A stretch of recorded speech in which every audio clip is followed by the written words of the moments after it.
Greetings, fellow investigators, and welcome to our video podcast, Into the Darkness, where my friends and I play the Call of Cthulhu role-playing game. I'm your host, Tom Rayleigh. Our campaign is entitled At Your Door. It was written by Ellen Eisenwill, Mark Morrison, Barbara Manoui, Chris Adams, and Scott D. Aniolowski, and Herbert Hike. Our recap will be given by Brian Daly, and this is episode 3. So without any further delay, let's begin our journey into the darkness. Brian?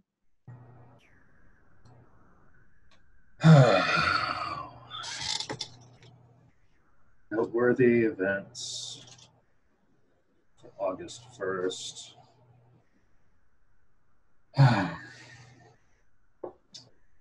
While transporting the sample, we were harassed by armed persons on motorcycles, later found to be members of the GLC,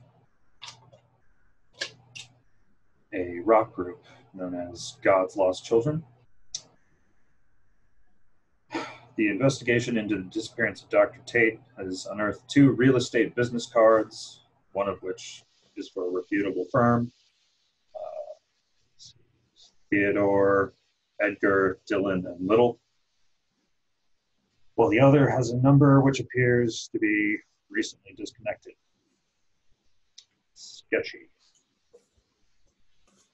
The Tate investigation has also produced a shopping list labeled For the Farm, a receipt for copious amounts of jazz tapes, a receipt for wine and cheese, a hanged man tarot card, as well as the missing man's journal, which provided some insight into both the missing person's disposition and the working conditions at Dawn Biozone.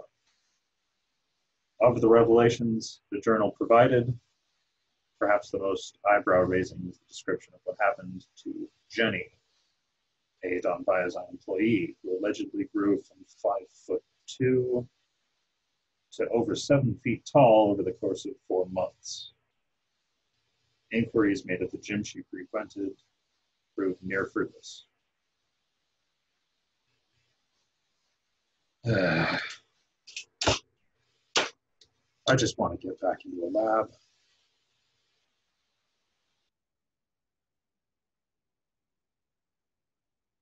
All right. So, where are you at this point? Are you, you're going to Peter Tate's house, that's right? Yes. Yep. All right. Brian and Jason, would you change your names so that we can see what your names are? Oh, yeah. I just noticed. Sorry.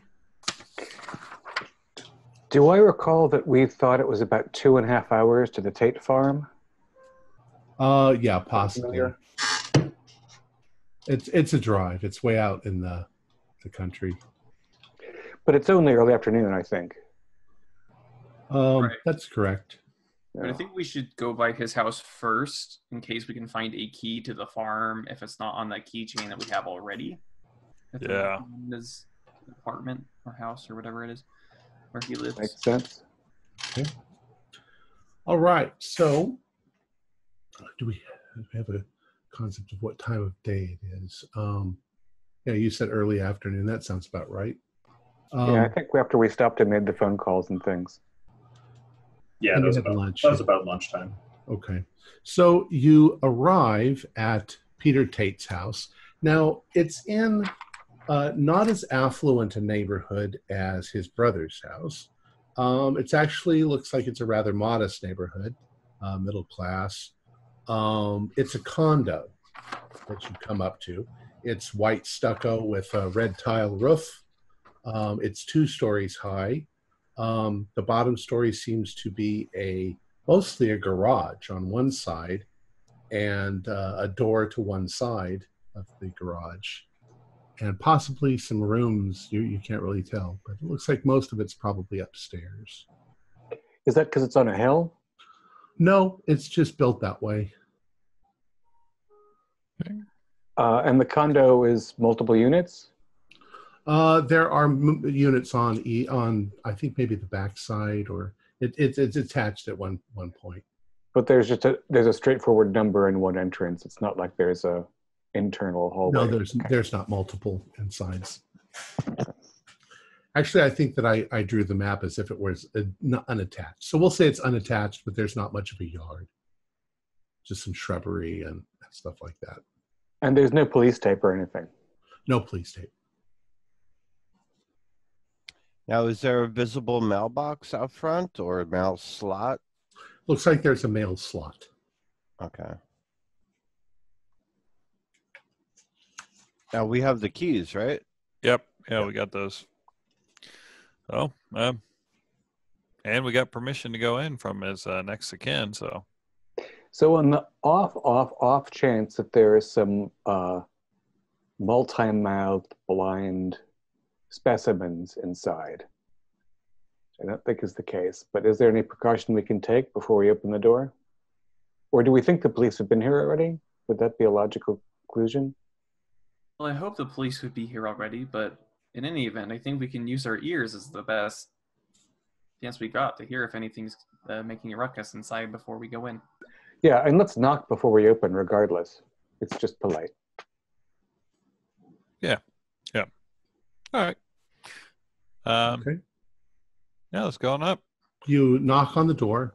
There is no answer. Okay. Well, we'll take the key, try it out. Is it just the knob or both that and the deadbolt locked? It's both. You've got a Okay. deadbolt as well. And there's probably a security door which opens very easily. Right. Then once got that unlocked, open the door, and of course, when I open the door, I'll go, "Hello, anyone home?" Okay. When you open up the door, what you see is there is an open room to one side, to your right, and there is a stairs going up to a door, and there is a door going into the garage. You're on the first floor. Because Okay. we're in America, we call it the first floor. Now, is there the mail slot have access from one of these doors that we could see? Say that again? The mail slot, is Uh, there? Yeah, there's actually a small pile of mail just inside the door. It came through the slot. I want to start leaping through that before we even enter farther, at least for myself. Okay, after just a couple of seconds leaving through it, it's all coupons and shopping stuff. There's nothing there of any interest. Okay. And I'm sorry, we're in the exercise room? You're right next to it. Yeah, Right, the little foyer right there. it with sort of stairs opens into it, right? Okay. Inside there is some exercise equipment. There is a TV that's mounted up into a top corner. There's like a boom box and a bunch of cassettes sitting there, and just looks like an exercise room. No VCR. Oh, sorry. No, but there is a cable box. Okay. And there are a couple of posters on the wall of old movies. Okay. And like, how well kept is the room? It's pretty much. It looks like he used it, recently, but not, a couple days. Right, but it's not like he was living like a slob and there's stuff everywhere. No, it's in pretty good condition. Okay. Open the door to the garage. Okay, you open the door to the garage and it's empty. And there's stuff stored in there. It looks like there's some Christmas stuff and there's some, just what you'd expect to be in a garage. Okay. All right. I want to start making my way back through the exercise room into that far door. Don't want to go quite up the stairs yet. I want to kind of go make sure nothing's on this floor before we go up. Okay. Yeah, I think floor by floor makes sense. It opens up into a laundry room. There's actually quite a bit of laundry that has been folded and left down there. Looks like there's some that's still in a hamper. He may have been in the middle of doing his laundry and then got distracted or pulled away by something. And there is a toilet attached to this room as well. Okay. But nothing out of the ordinary. Now, his You do find that some of the clothes that are still in the washing machine are damp, and they definitely have a slight mildewy smell, like they've been in the wet condition for a few days. Okay. Okay. Is there any like things that look like a lab coat or a uniform? Nothing like that. Okay. I'll look out the back door and just a small yard back there. There's a small yard, and it's completely unkempt. It's overgrown with weeds, and the bushes have weeds growing up into them, and the little hedges have not been trimmed. It doesn't look like he's a gardener. Okay, but the front yard was better maintained. Front yard looked pretty good. There's a little patch of grass. There was a lawnmower in the garage, a little one, a little electric one.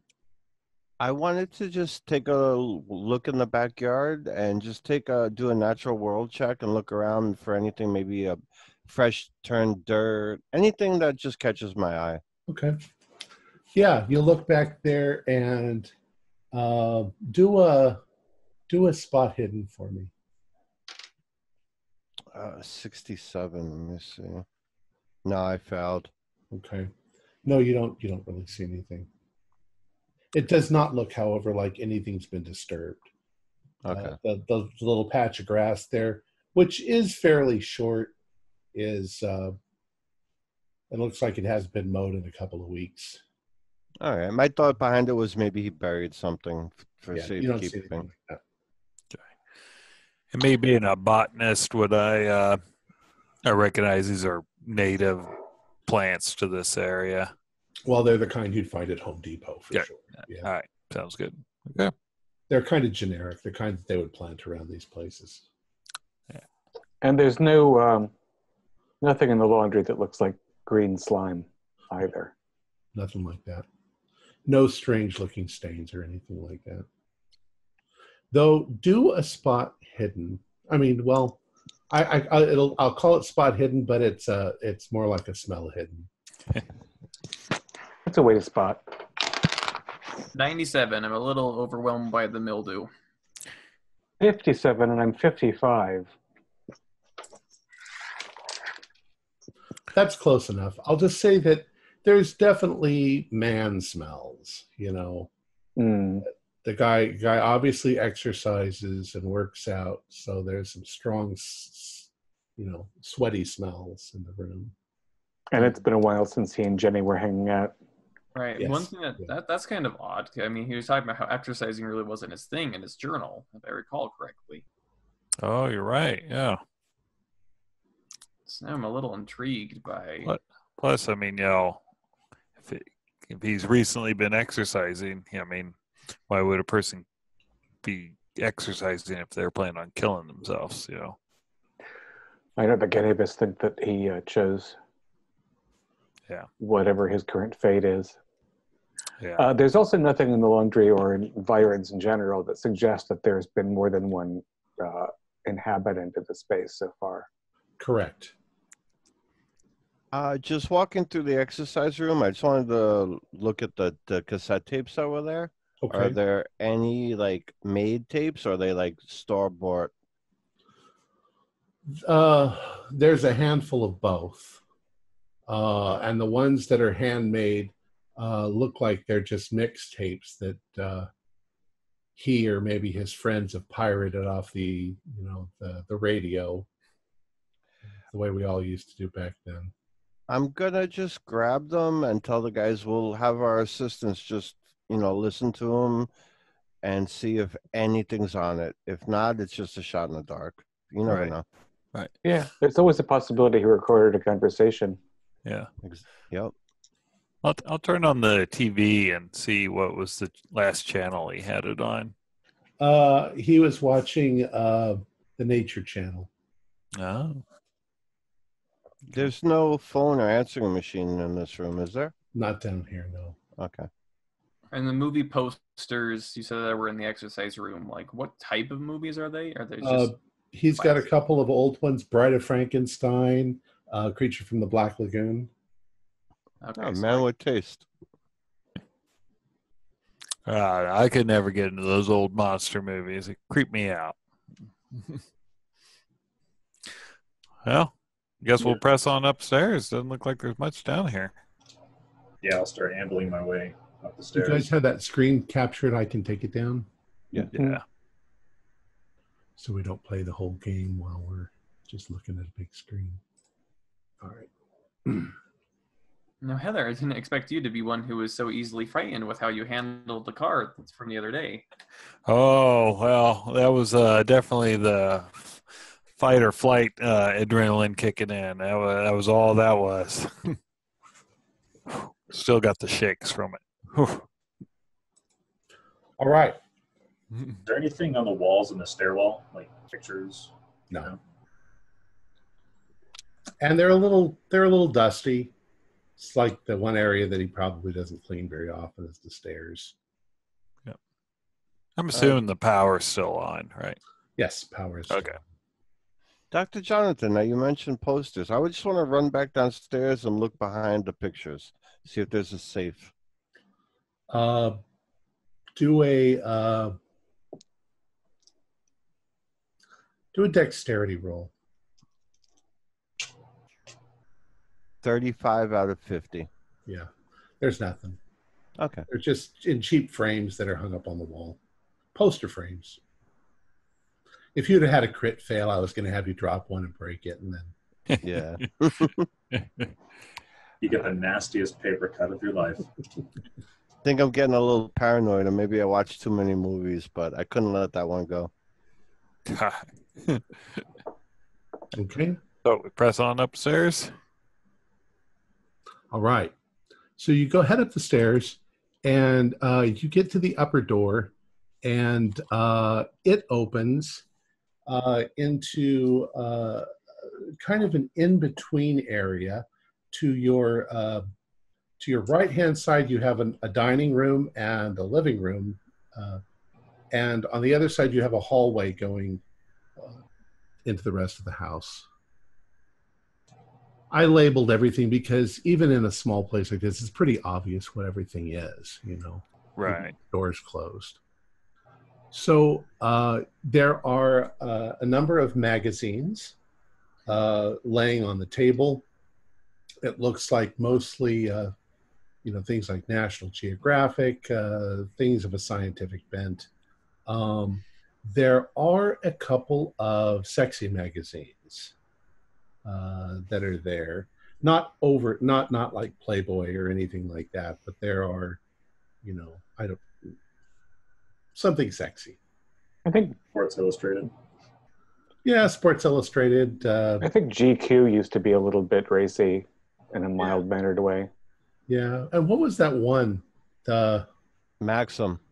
Maxim. There you go. That's a good That didn't exist yet then, did it? Did it not? Yeah, No, I 90s. The 90s? I don't think so. But okay, yeah. But that kind of speed is the point. GQ, some stuff like that. There are a couple more posters on the wall. He seems to like the old movies. There is a dining room table that is it seats four. Things are actually pretty well appointed, and except for a little bit of dust, the rooms look in pretty good order. What's the state of the kitchen like? The kitchen is fairly well clean. It looks like there is a loaf of bread that was left out. It's probably not old enough to get moldy yet, but it's a little stale looking. What do you want to do in the kitchen? I want to look into the fridge, the freezer.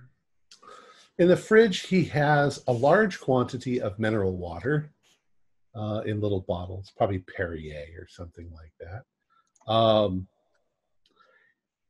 In the fridge, there are some bins of vegetables, and it looks like they might be a week or so old, maybe a little older. They're getting a little wilty. The freezer has some pork and chicken and stuff like that in it. Not a lot of ground beef. Not a lot of insect larvae. Insect larvae. Yep. Correct. And it looks like he's eating healthy. Okay. Yeah, Dr. There's not a Flores box. there picked up on what I was looking for. So There's not a box of Cheerios or anything like that. okay. Right. Actually, Oh. Cheerios are pretty good for you. But I'll look at There's no Fruit Loops. no fruit. Is I'm the looking kitchen at- sink empty? Yeah. I'm sorry? Is the kitchen sink empty? There are a couple of dishes in the kitchen sink. Probably getting a little ripe. Yeah, they're a Look little at- dirty. What's the Looking for temperature a like? piece- Is this automatically air conditioned, I guess? It's in the 70s. Today's No. not one of the hot ones, so. Actually, I would say the air Oh, it was conditioner hot earlier. The air conditioner is on because outside it is very hot. I'm looking for a VCR because he bought all those VHS tapes. So I'm trying Right, is there a TV here too, in the living room? No, there's not a TV in the living room. Just downstairs in the exercise room. So he does seem like a little bit of a jock. Could be in the bedroom. All right. Well, And there's nothing in here like a desk or a work area. So if we're looking for keys, we're not in the right place. Perhaps on the bar, there's a few other pieces of letters, and not letters, but more coupons and Junk mail, yeah. penny saver and stuff like that. keep your eyes out for an answering machine. Maybe there's something left on it. There is an answering machine next to a phone in the corner, and there's Blinking? a red light that's blinking. Nice. Press. I don't remember how they work, but I assume Yeah, press- rewind and play. When you hit rewind, there's a lot. Okay, so it goes all the way back. Hi, it's Judy Clark. I was just wondering how you were doing. I haven't heard from you in a while. Give me a call. 999-312-4544, whatever. Hey, players really like writing those numbers down, Tom. You read my mind. And then Quick, And that- let's use the yellow pages to find out where Judy Clark lives. Okay. did you notice that we did get a response about Yes, that? somebody told us how to solve our problem. Yeah, I wonder, somebody would have a really good library use, I think, to know about that resource, but it is interesting to know. Yeah. The next one is like, hey, bro, it's Pete. I was hoping that maybe we could get together and, have a beer or two and blah, blah, blah. Then it's Cindy Polis. Then it's Lorraine Green. Then it's Francis. And they're all very similar messages. They sound like friends. They want to see him. I haven't seen you in a while. That sort of thing. That's everything? Yeah, that's pretty much it. And there's nothing from Jessica Dillon or the other putative realtor. Correct. And nobody sounds worried either. No, nobody sounds worried. Is this tape or is it digital? It's the little tape. So there's no automatic date stamp involved. Mm-mm. Some of these could be ancient as far as we know, as long as he had rewound it. I Yeah. don't know. He was at his farm for a couple of, like a week, like 2 weeks leading up to his disappearance. So it's going to happen at any time. Okay. All right. Well, I'll go check out his bedroom. Yeah, I'm ready to start opening doors and just see what's behind them. I don't want to spend the afternoon, although it is comfortable in here. Yeah. But we have a road trip and I want to get back. All right. As you're walking down the hallway, on the wall, there is hung a frame with, it looks like something clipped out of a newspaper. Okay. It shows Peter. You definitely recognize him from his picture. It's Peter, and there's another gentleman, an older gentleman, handing him a plaque of some sort. And a little bit of a news article about him receiving an award from Don Biazon. And right next to the picture is the plaque on the wall. It identifies the man who's handing them the plaque as Dr. Finley at Don Biazine. And the plaque is for originating procedures which enhance the commercial possibilities of recombinant technology. So it's an award of merit. Can you say that one more time? I can try. Wait, I just lost it. It's for originating procedures which enhance the commercial possibilities of recombinant technology. And the photo is from the Daily Sandamiel. And this doesn't correlate with anything from his journal. So it's No. either earlier or, Yeah. is that right? Yeah, it could be. Does it have a date? Yes, it's from about a year and a half ago. Okay. And do I recall correctly that's before the current journal? Or is that included? Would that be included? Would be included. The journal itself is about 2 years old. Right. Do an idea roll. At 20, that's going to be a hard success. Yeah. Close to an extreme. but not 18, great. almost an extreme. Finley is mentioned a number of times in the journal. But not the award, right? Correct. Yeah, okay. Oh, but Finley, Yeah, Finley was the guy who didn't like him. Right? Well, Jenny got promoted up there, and so so they kind of had a falling out after that.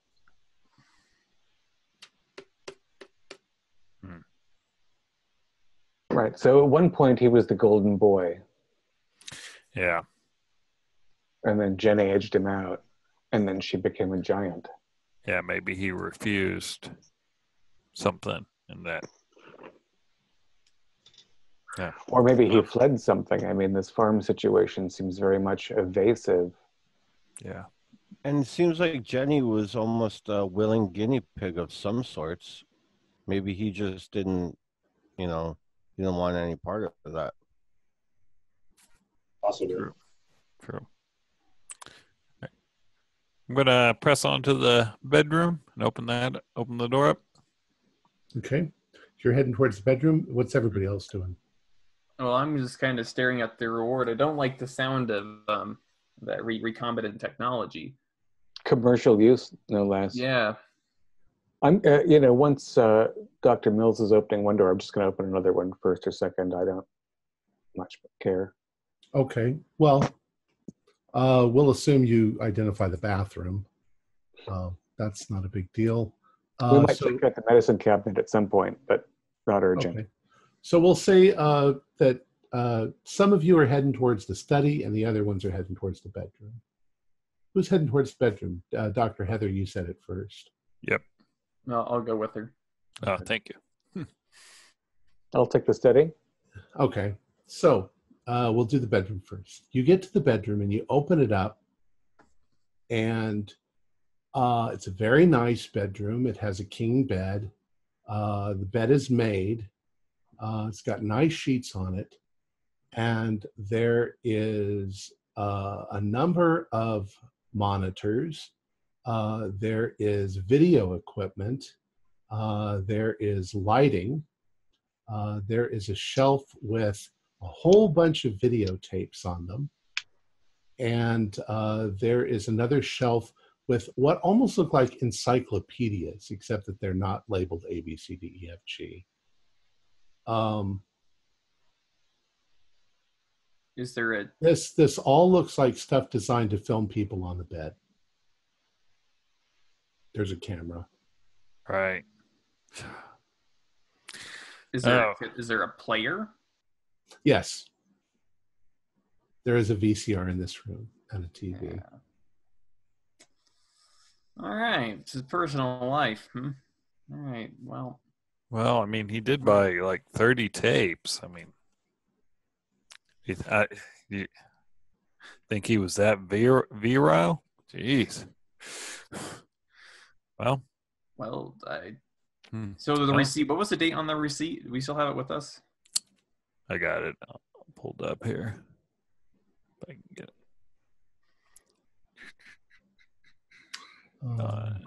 I have it for July 20th, 91. Oh, so that was months ago. No, it's August. Oh, it is Yeah. August. Oh, this was Yes. right before he died. Oh, 12 days. So, I mean, yeah. how many videotapes are up on the shelf? Oh, quite a few of them, maybe 50. And in fact, there's a stack of blanks that are setting over to one side. Well, because it's like it'd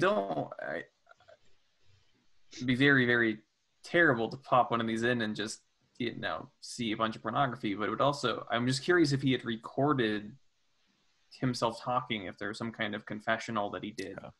Are any of them labeled? Yes. Okay. They're all labeled by dates. Okay. I'm going to go to the most recent date. Okay.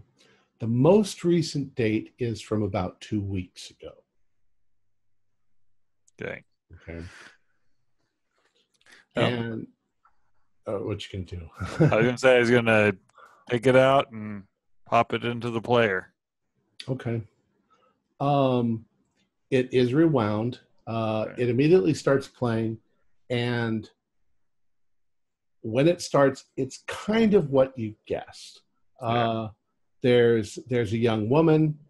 She's lying on the bed. She's giggling, and he's got champagne and he's got cheese, and they jump on the bed together and they giggle and they talk, and slowly he helps her out of her clothes and she begins to help him out. And if you want to go on, it's exactly what you expect, except then another guy steps into the picture from the side and joins them. So Cover your ears, kids. it's a little more adventurous than what you expected at first.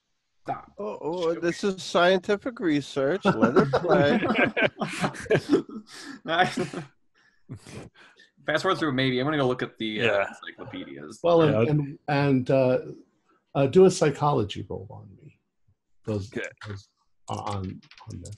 All right, now I'm not a psychologist, so 32 is not going to cut it. 33 out of 20. Nowhere close. Okay. Well, nothing seemed out of the ordinary. I mean, nothing seemed unusual at all. They seemed like they were all having fun.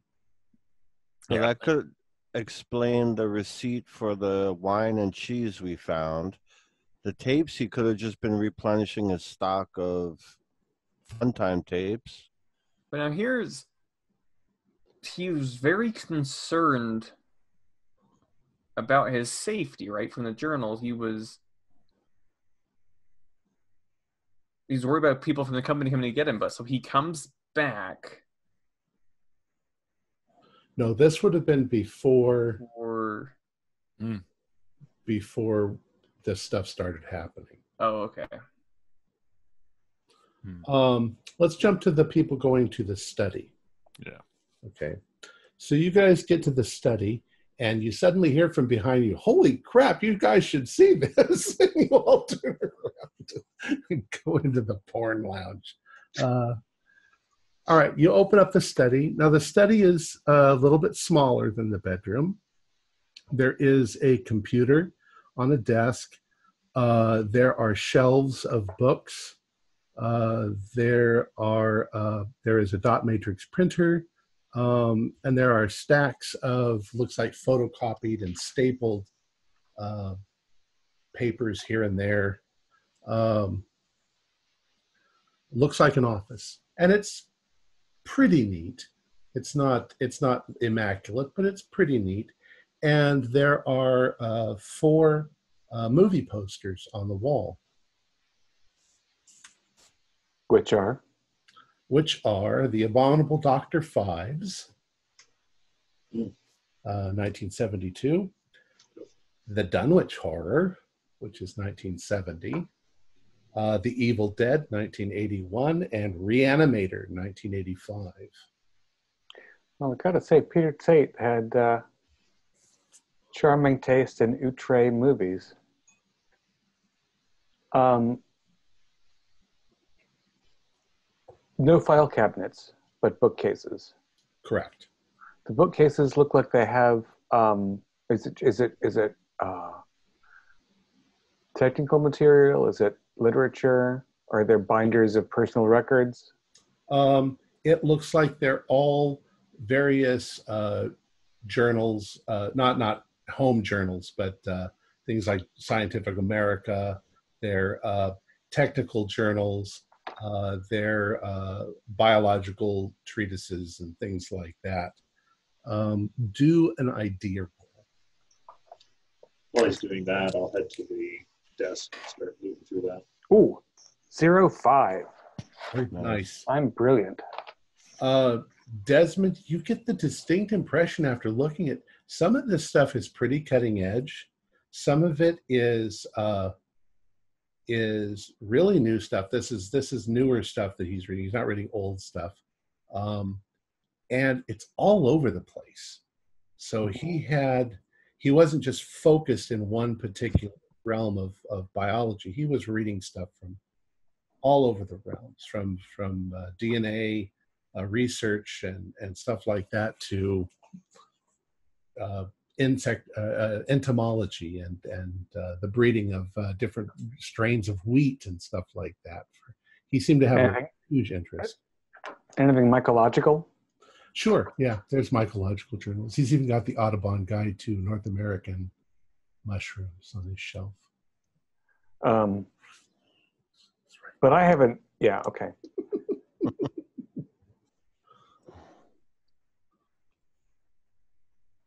So, I guess the first thing is to do a kind of thorough search of the desk. Keys taped behind a drawer. What kind of paperwork? Is his finances in there? Well, let's see. Dr. Jonathan sat down at his desk. There are clear financial records. If you wanted to look through them, you could do an accounting roll.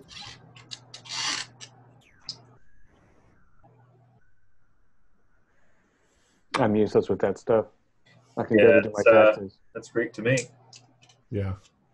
It looks like, well, one thing you can glean from it is it looked like he had multiple accounts. It looked like maybe he's one of those people who organizes his finances by putting things into multiple accounts and drawing from them depending on what he's paying for. But it does look like he recently moved a bunch of money into one account. Though that's as far as it goes. He hasn't received a statement.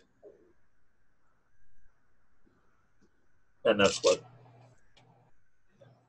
I would be able to get the most information out of. Yeah. With my super low accounting skill. You do also, Dr. Desmond, you do also notice 2 books on the shelf, A Task Received and Hard Lessons by Robert Jadick. Do they look well used? They look brand new. They look brand new. Well, looks like he's been reading them, but yeah, they're still. All right. And I'm going to flip through them just to see if there's a note inside of some kind. Nothing inside them. Any place there could be a safe in this room, and there's nothing like a box of just random keys or anything. You don't find any random keys, no. And there's and no new business cards. No. There are business cards, but they're all Peter Tate, Don Biozyme.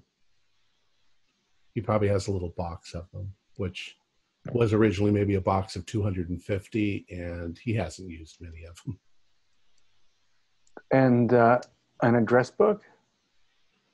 There is an address book, a black book, a black address book. Let's flip through that. Well, I'd be curious to find out, among other things. Well, yeah, let's see. His address book, as soon as you start to flip, there's a lot of addresses in it. And you find that there seems to be a code. with little stars of some sort, little clusters of stars. And some of the names have more, and some of the names have less, and some of the names are penciled out. But most of them have like 3, 4, or 5 stars, and they're all people's names. And they're equally divided by gender, and they're all local. Yeah.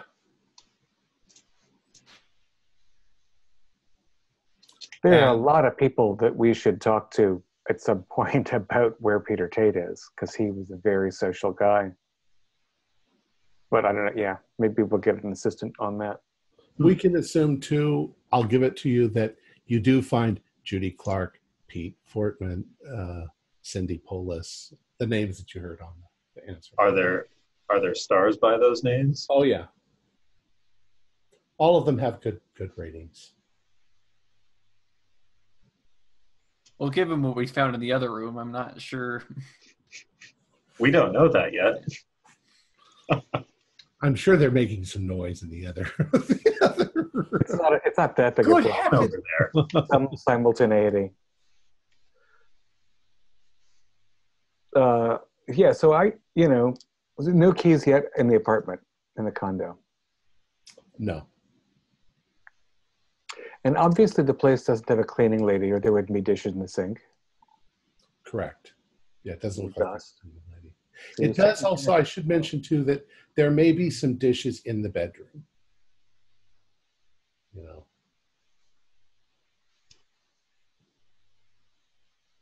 Okay. And so the desk drawers have financial papers in them? Just what you've already seen. But yeah, he has no filing cabinet. There's no indication that he was keeping notes about any work progress or... You don't find anything like that. It's interesting that it doesn't look like this place has been gone through, even though we were attacked on the street. Maybe his identity was not known. Although the car... I don't know. What do you think, Dr. Jonathan? How come this place is pristine? Or is it? To be fair, I was expecting this place to be turned over. That's the expression.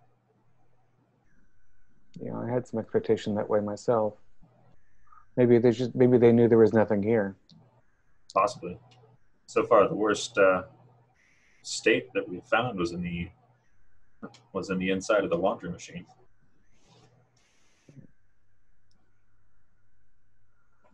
So yeah, I'm gonna poke around under the posters, etc. If there's a closet in here, and just again double checking to see if there's a hidden safe. But I think we might be done, and we do have some keys already. There's no safe. There's nothing behind the posters. Can I peruse the? You said that there was a pile of documents by the dot printer.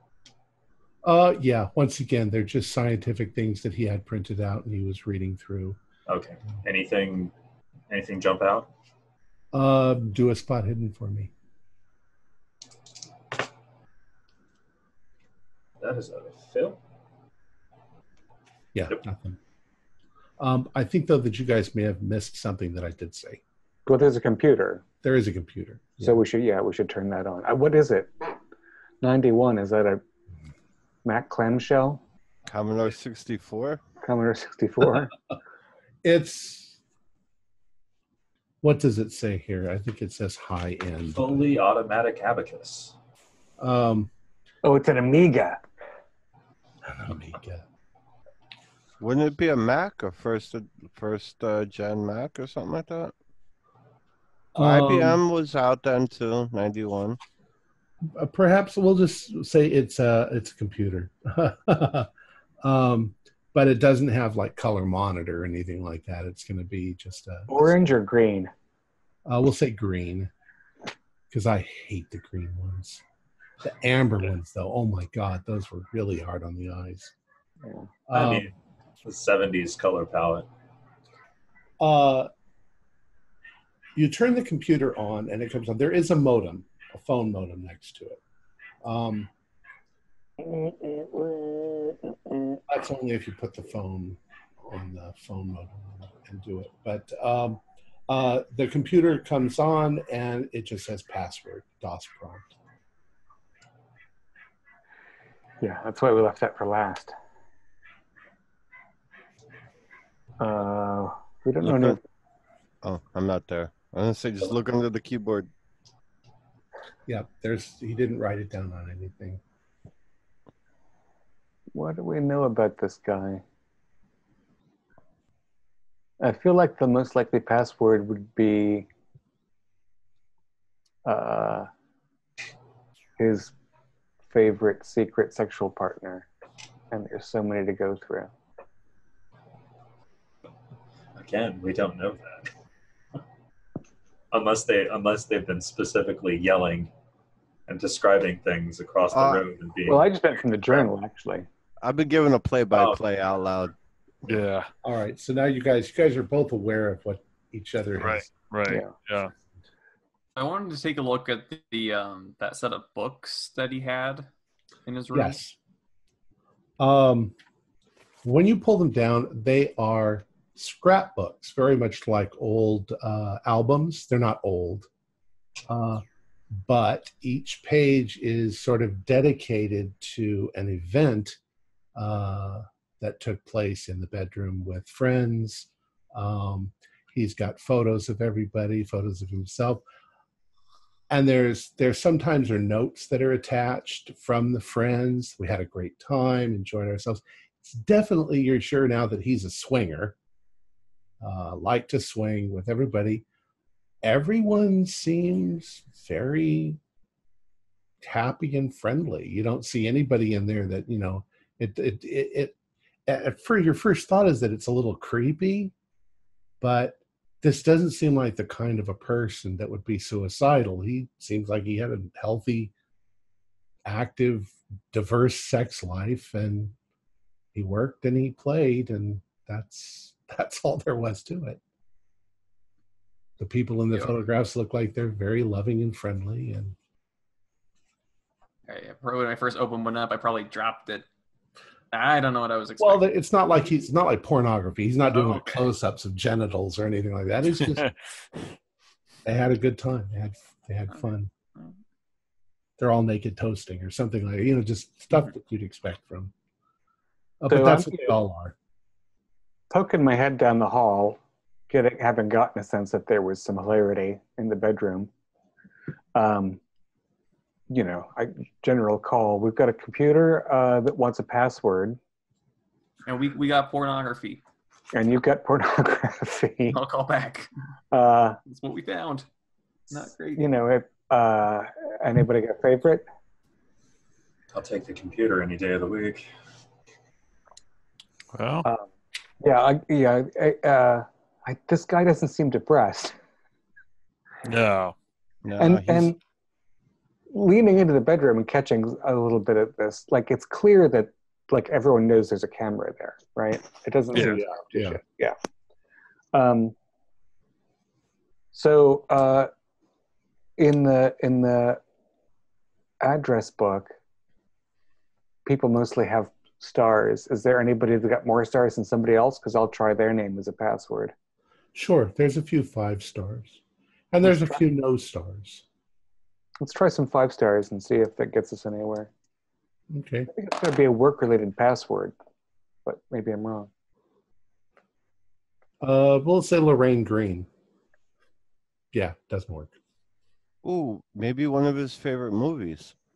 He's a movie buff. Yeah. Has anybody tried password? No, 1, 2, 3, 3, 2, 1. Yeah, who's the fastest typist? Anybody good with computers in general? I have some computer use. 35 in computer. I have a 40. So you're a little better. Dr. Evans, do you want to see if you get an inspiration? I guess I can It'd be try. lovely to see what this guy had to say. I mean, although again, time's passing and we've got a long drive ahead of us. I don't know. And we've got the key. I wonder if we could just take the computer back to the lab and have need this. to take. Sorry, I have a 40 computer use. I'm trying to think if I would think of this. I'm going to roll my computer use. Because I know what I would do. I would just take the hard drive and plug it in a different computer, and that will bypass the password controls on any of his storage. But will Dr. Evans think of that? Nope, not with a 53. Yeah, this is the early '90s. They wouldn't have. Well, necessarily had protection. but you've got a 40 in computers. Why wouldn't you know that? That's fair. That's fair, yeah. We can take... I guess it depends on, like... So, I mean, if they were, like, Windows computers and whatnot, we should just be able to, just depending, just take a hard drive. Maybe. Did you try Jennifer Armbruster? I mean, that was the girl he was kind of obsessed with at the... Oh, yeah, we could try a few permutations of that. Yeah. First name, last name, also Giant Jenny, Jenny Giant. Love Jenny. Doesn't take long. What about Do a computer use. 29, that's going to be pass. Yeah, they don't work. Yeah. what about Hollywood? He wants to be a movie star, obviously. He likes movies. Nah, I just see if we can just take the hard drive and plug it into something else. Yeah. So you're going to disassemble the computer Yeah. and get to the hard Yep. drive? Mhm. Okay. That'll take you 20 minutes. Of course, you don't have any tools, but Just So need I a was- screwdriver. Go down to the yeah, garage. maybe see you if find you a can- screwdriver in the garage. That seems Right, because all we need to do is take the hard drive, put it in another computer, remount it to the file system. We're good to go. Yeah, and if Peter Tate wore glasses or did anything around the house, there might even be a little set in the study drawers. Everybody has that one junk jar with a roll of tape, a Sure. measure, a screwdriver. I will accept that. So Yeah, you put your take out cabinet. the hard drive, which in the 90s was probably about this big. or just a floppy card, whatever is the storage of this computer is. Like, it probably was hard disks that we just take out of it. And Well, that there's- could store a whole gig. They're probably, well, a gig. Whew. I had a color computer with a one megabyte drive that was about that big. Right, but this, I mean, 90s, yeah, it's probably on the hard, on the floppies. So we'll just take all the floppies out of it, all the storage, and take it with us. No, the fanciest floppy in the world couldn't contain. No, that would be a hard drive. It's not that old. We're talking the 90s. So we'll just say you take the hard drive out of it. Okay. That's not a big deal. All right, so you have the hard drive. Anything else? Anything you're going to take with you? Some entertainment for later? No, Take the address book just in case we come across the name in the future. Yeah, I Right. think it's worth keeping an eye on that. And we're going to lock the place up, and we seem to have been the only visitors. So yeah. if something strikes us as important, but most importantly, there's no indication that he ever had one of those specimens here. It was clearly shipped from Don Biozyme. And this, yeah, so this place, yeah, there's nothing material evidence here of that is important. Now, do you think it's worth knocking on the neighbors' doors or not? Just a thought. Before you get to that thought, David, do another idea roll for me. 40 is good. It's not a hard, but it's okay. He didn't necessarily send the thing from Don Biozyme. He smuggled it out of Don Biozyme and then shipped it to Chadic. So from the farm, maybe.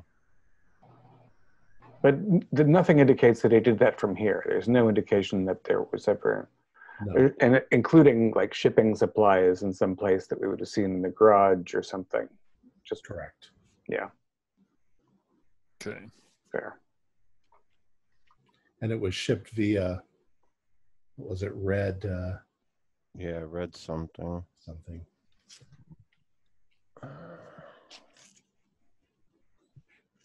All right. Yeah. Okay. Jason, you were about to say something. I was just saying to the group, I was wondering if we should just knock on some neighbors' doors in the off chance they've heard, seen something. Simple.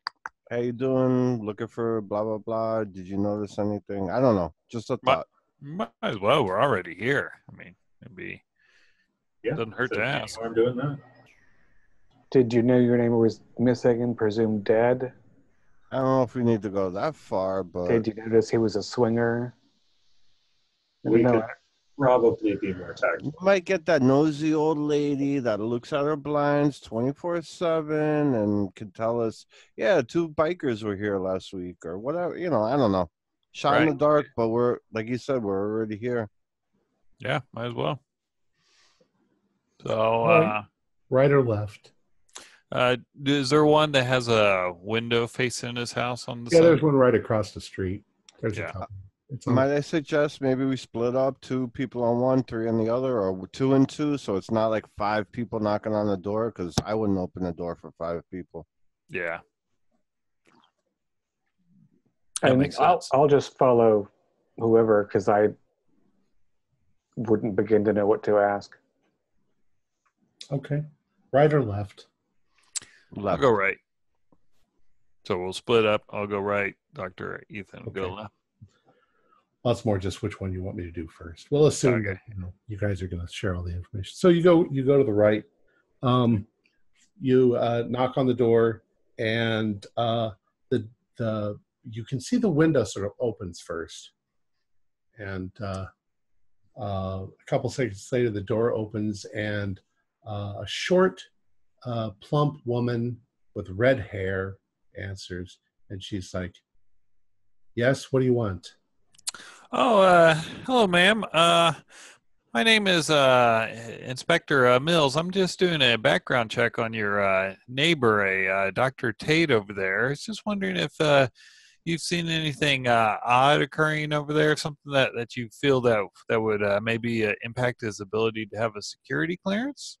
Why has he is he up to something? Is there something No, wrong? he's just applying for some new job, and this standard inspection. We always talk to the neighbors.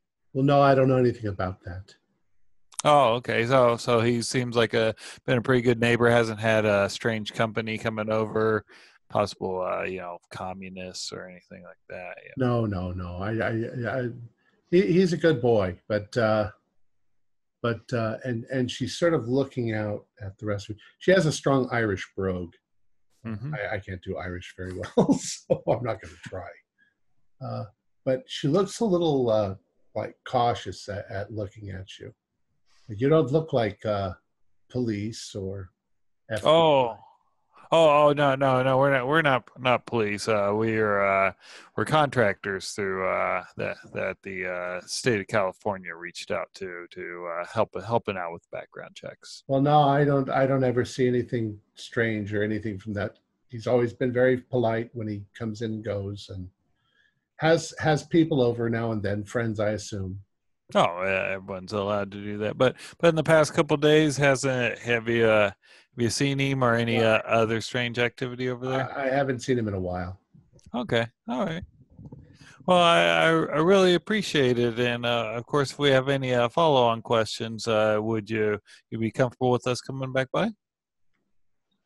Why would you need to do that? Oh well, you never know what turns up, and sometimes we have other questions that the governor wants us to ask. I'm sorry, I don't have anything else to say. Now, if you don't mind, I'm going back to what I was doing. She closes the door. That was a bust. You guys go into the other side. You knock on that door, and the door is answered by a gentleman. He looks like he's maybe 30, 35, well-dressed, white American. And he's like, yes, what can I do for you? Hey, how you doing? I'm so sorry to bother you. I don't know if you know your next door neighbor. I went to school with him. I flew into town for the weekend. We were supposed to get together, talk about school. Well, Liz, I'm sorry, and I extend my hand. I'm Ethan Carlisle. Sorry, sir. I'm really, like I said, I'm sorry to bother you. We were supposed to meet up, have a couple beers, get a bite to eat. He's not around. I just, Who are you talking about? The doctor or yeah. the other guy? Oh, okay. Well, I haven't seen him in a while. Not in a couple Like, days. oh, anybody else come or go? I just, like, maybe I missed him. It was a group of us. We were supposed to get together, and No, I haven't seen anything. I haven't seen his car come in or out. no, man, I'm kind of looking, down and like a little, You're talking about Peter, yeah? Yeah. We went to school together. Like I said, I called him up. Like it was like 2 weeks ago. I told him I'll be in town for a conference. Would love to get a drink and just, shoot the shit about old times. And nothing, no answer on his phone. He's not home. I swung by his workplace. He's not there. I'm kind of worried, honestly. So he's missing. Well, I don't know. I mean, didn't talk to him for a couple years, and then I called him up 2 weeks ago, and now I can't find him. But his job won't tell me nothing because they don't know me, and I just figured I'll knock on your door. About that time, his wife comes over and he's like, honey, who's this? And she's like, oh, are you talking about Peter? Yeah. Like I was just telling your husband, I went to school with him, and Well, we haven't seen Peter in a while. I don't know. I thought that maybe he went on a vacation or something. He didn't say anything to us. like, what's a while? I mean, I spoke with him 2 weeks ago. Oh, maybe a week. It's just weird because, and then I say the same thing again. We probably assumed that. I mean, we assumed that he's coming and going. Well, there was a couple guys. We're all supposed to get together. Did anybody else come knock, or did anybody else come around? I haven't seen anybody over there. And his wife sort of giggles a little and she says, and I haven't seen him mowing the lawn. He tends to mow the lawn with his shirt off. I think he's showing off to the neighborhood. That would be him, yeah. So, all right. Well, thank you very much. I appreciate it. Sorry to bother you again. All right.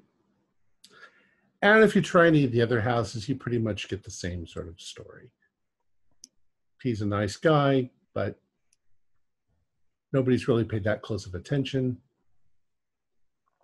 Well, at least we could eliminate that part. I'm wondering if the bikers showed up, and they would have probably said that. So in this neighborhood, that would have been noticed.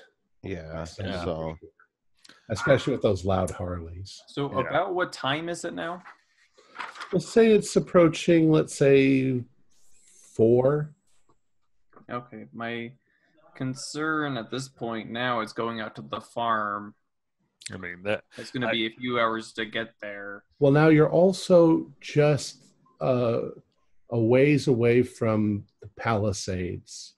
yeah, I was wanting to go see where he disappeared from.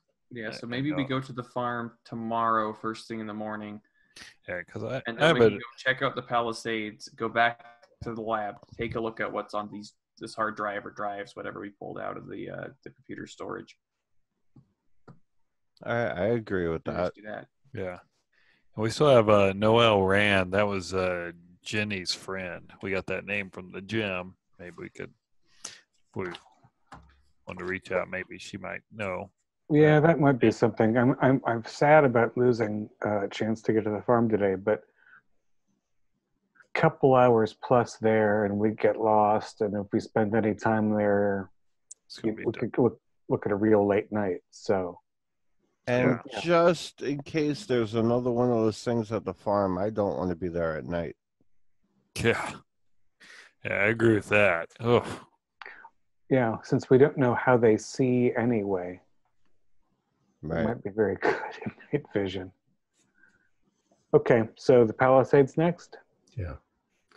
All right. So you had, it's kind of southwest from Tate's house. You get to the park. It's a pretty park. This is definitely an affluent neighborhood. Most of the houses are situated so that they kind of look out over the park and off the cliff, and they can see the Pacific Ocean there, and they probably get spectacular sunsets. And you drive up. It's a nice little park, fairly not like overgrown with bushes and trees. It's more flat. You see, there's people jogging, there's people walking around, and at the far end of the park, it comes right up to the cliff, and there's a walkway that goes near the cliff, and there's actually surprisingly a small railing. It's just maybe 2 feet high, and you can park your car right near there. And so at 4 p.m, are there a lot of cars? A lot of foot traffic? There's 3 or 4 cars there. There's group of look like 20-year-olds laughing and joking, and there's a couple of people sitting on a bench near the edge kissing, and there are no Harleys. People walking their dogs. No, you don't see any Harleys or anything. And we don't see anything like yellow pillars. Yellow pillars? Do we see Something anything? he could have gotten his bumper Something that he could have ran into? No. Okay, that's yellow. Nothing like And there's no indication of the car's removal. No police tape, no. Why don't you do a spot hidden for me? 94. I have a 75. I cannot. 94. 45 for 55. Yeah. Okay. If you imagine that he must have been, his car was probably parked somewhere along here, and you walk along, you do find one of the spots. It's the farthest spot, the one that's actually closest to the cliff, that you can see bits of scratched paint that have been from whatever scratched the car that are on the ground. All right, so we've got a location. Anybody got anything reasonably sterile? I'd like to actually put a couple of these paint chips in bags just to make sure that I'm not crazy and that this is really from his car. Well, you're a mycologist. You always carry plastic bags around with you in case you find the errant mushroom that you can't. Cute little plastic jars too. Okay, so you get a sample of that. Now, can I look for any type of scuffle or footprints or animal tracks? Because we're assuming it's an animal or creature. Well, it's asphalt. Oh, I'm thinking it was like dirt. Okay. No, it's a municipal park. Yeah, I thought it was gravel too. I wonder if that's his regional expectations. No, this is a nice neighborhood. Yeah, if anything did leave tracks, it would be very noticeable. If you walk over to the cliff, you could see that it would be rather easy to step over the railing, and then there'd only be about a foot before the cliff drops. And it drops pretty much straight down about 100 feet. And there are large, craggly-looking rocks at the bottom and the ocean crashing up against them. So anybody that fell off this cliff or was pushed or jumped would be killed instantly when they hit the rocks. And then their body would probably never be recovered. But it's reasonable to assume that the police would have looked at the rocks that were above the tide line, and there wouldn't be any indication of his, smushed or impaled person. Well, I know what you're thinking. However, the ocean is crashing against those rocks, so they're being washed every 30 seconds by the ocean water. So it's a good spot for a suicide if you wanted to do one. It's a good spot to kill somebody. Now, looking at the scene, do I think? Remember, I was theorizing that maybe somebody in the law enforcement was covering up the fact, they're just writing it off as a suicide. Could it be possible that the body definitely couldn't be found here, or they wouldn't even try and put a diver down, so I could maybe eliminate corruption? You see where I'm getting at? There is the possibility always, of course, that the body might wash up on shore. However, there's also a good possibility that it wouldn't. It would just be, crushed and battered against the rocks, and sea life and animals would have eaten it up by now, and Right. and divers wouldn't be able to approach this. Yeah, the water would be It'd too be thrown choppy. right up against the cliff. Okay.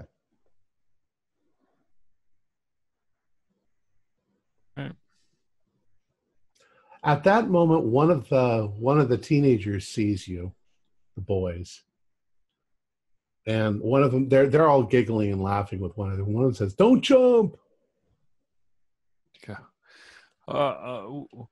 We want, and I go, you come to this park often?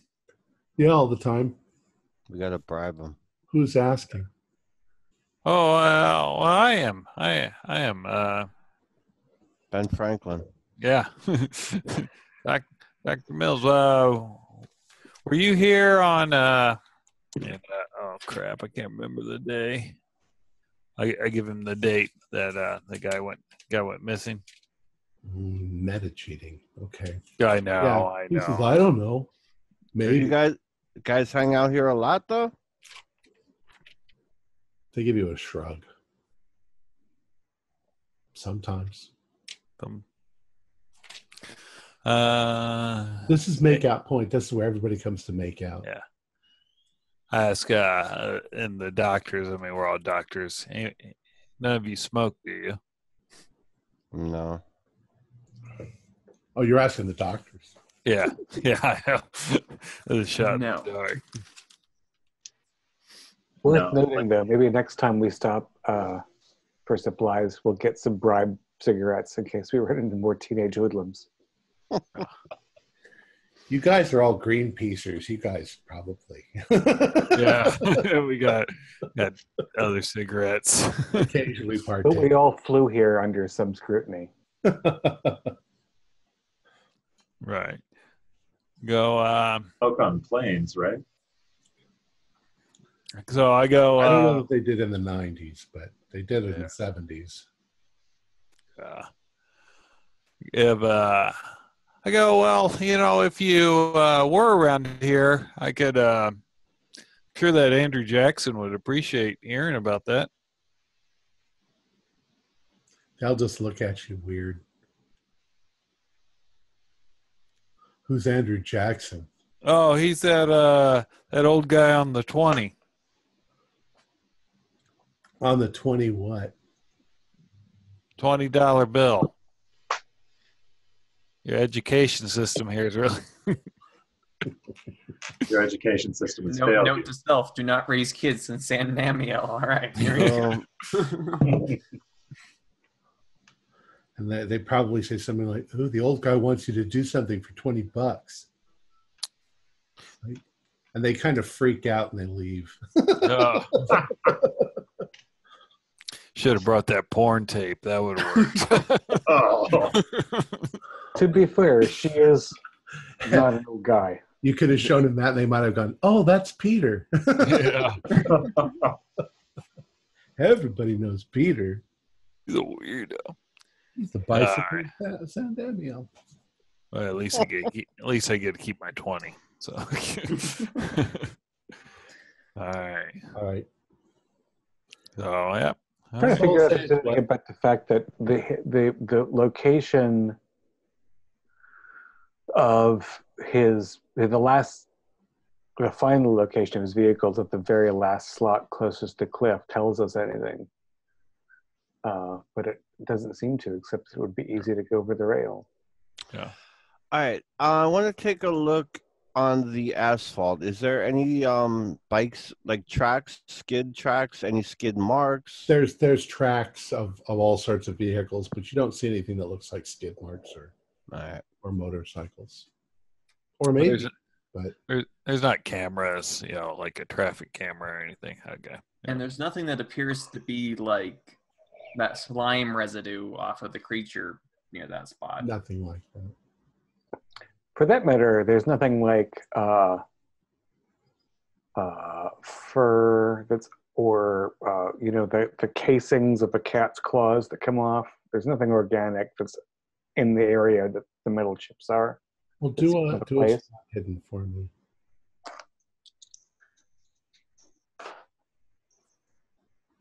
Yeah, this time I failed. 61 for 55. It's not terrible. It's inconclusive. It's outdoors. There are animals or dogs going by. There's just no way to tell. Right, but clearly nothing seems unusual. There's not the end of a tentacle or a giant claw. So, well, there is that giant claw that's hooked into the cliff like that. With a sign right next to it, pointing at it that says "Clue." This way to giant claw. Okay. All right. How do we miss that? So let's say it's about 5. All right. Go get a bite to eat. Go back to the lab. Look at the contents of whatever was on this computer. I guess. All right, that's useful. Do we want to find a payphone and call this Noelle before we leave this area in case she's local? Well, we have her address. They gave it to us. Is on Ansa Road, wherever that was in the city. Pulls out big map of Flip city through map. Yeah. Just Yeah. So, but yeah, I mean, we could give her a call too. She'd probably be in the phone book. Okay. So you want to do that? There's a payphone nearby. Yeah. Yeah, who's got a good story for Noelle? I'm running low on stories here. I But mean, she's presumably, if Jenny is missing, is concerned, but I don't know what we can tell her because we can't compromise what little we know. right. We could just well, actually, we can go really straightforward. Peter's missing. We're worried.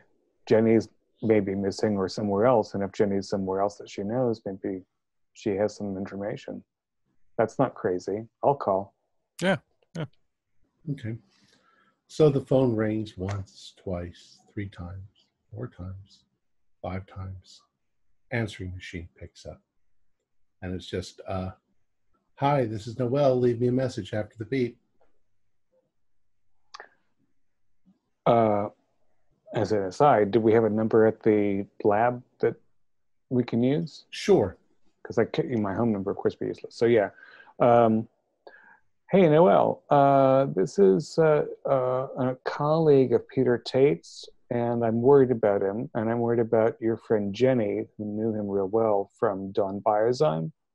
So if you could give me a call if you have seen her, or just to calm my nerves, my number is 999.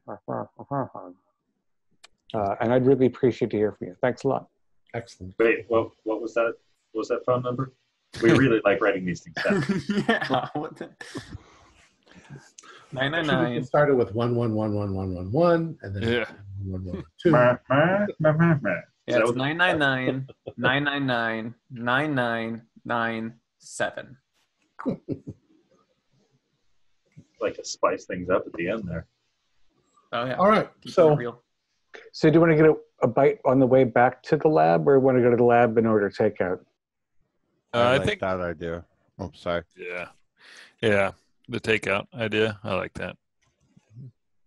As long as we keep the food away from any and all samples. Oh, there's multiple rooms. Either one of the conference rooms. I do have to point out that the environmental impact of takeout is substantial. Well, if you order Chinese, it'll come in the paper containers. Yeah, you can compost that.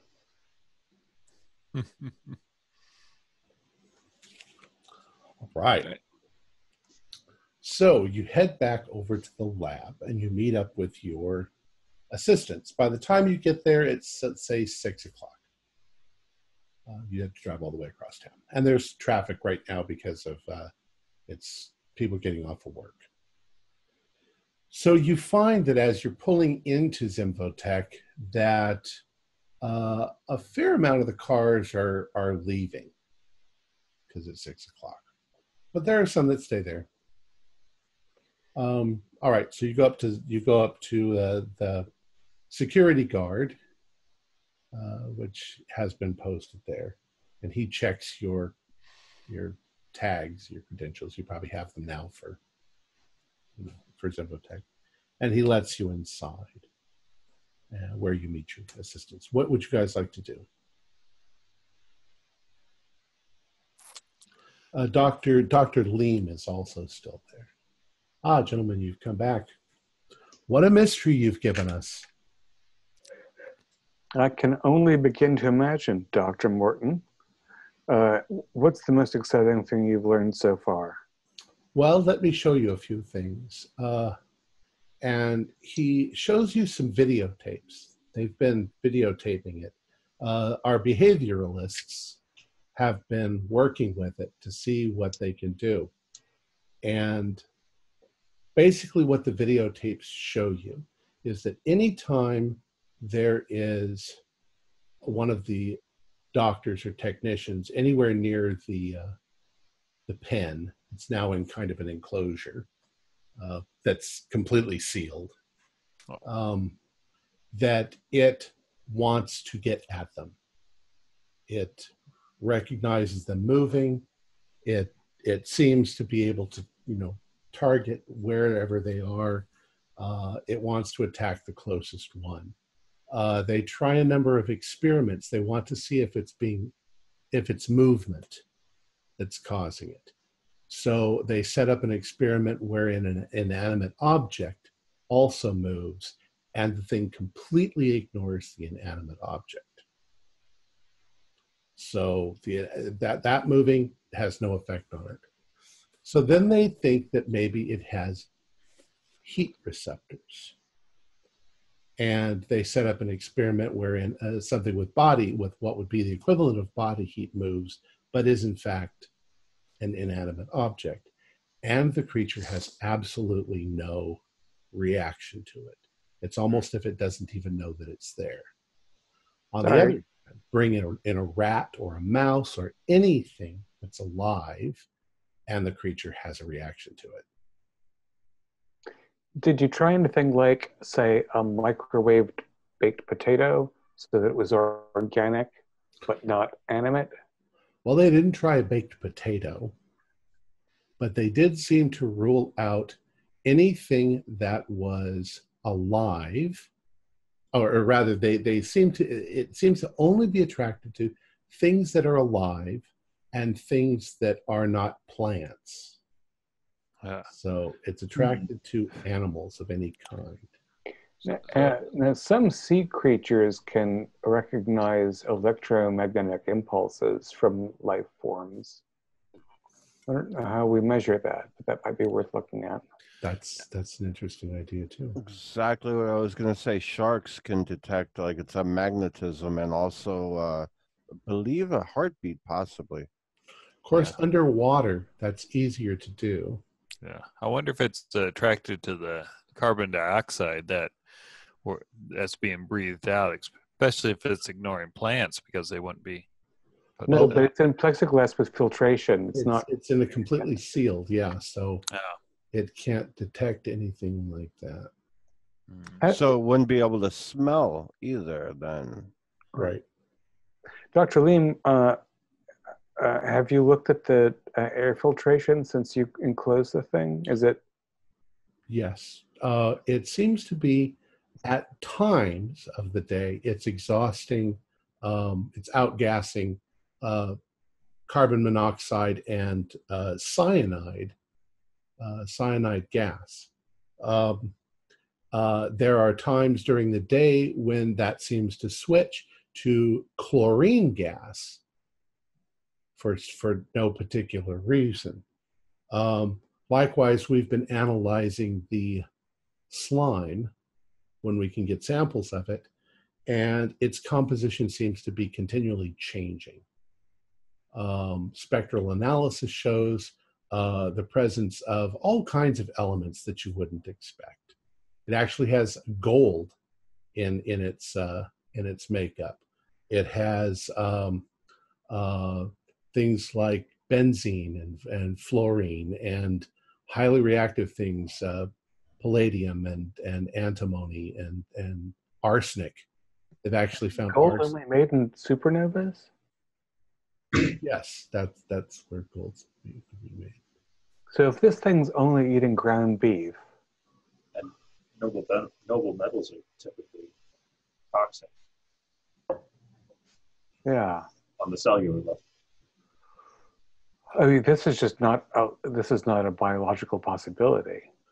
They've had a very difficult time getting any kind of physical biological sample from the creature itself. It seems to be extremely tough. So if you're saying that if you grab a tentacle with a pincher and a scalpel, it just pulls away? It pulls away. It does react to having itself touched, but it also it's tough. Now they have managed to get a little bit of some sort of serum from its body, which So it does have a fluid, if not it blood. does have some sort of fluid, but it's not blood and it's not carbon based. It seems to be far more silicon based than it is carbon based. It also, they can't tell whether it's a plant or an animal. There's things about it that seem to, like they find chloroplasts in some of the cells. Like it can feed off sunlight. Do they have cell walls? Does its cells have cell walls? In a manner of speaking, it seems it doesn't have mitochondria as far as they can find. At least they haven't gotten cells that have mitochondria. Now, They can't identify any kind of DNA structure either. It Now seems some sort of created, composited, invented thing. I'm sorry, Jason.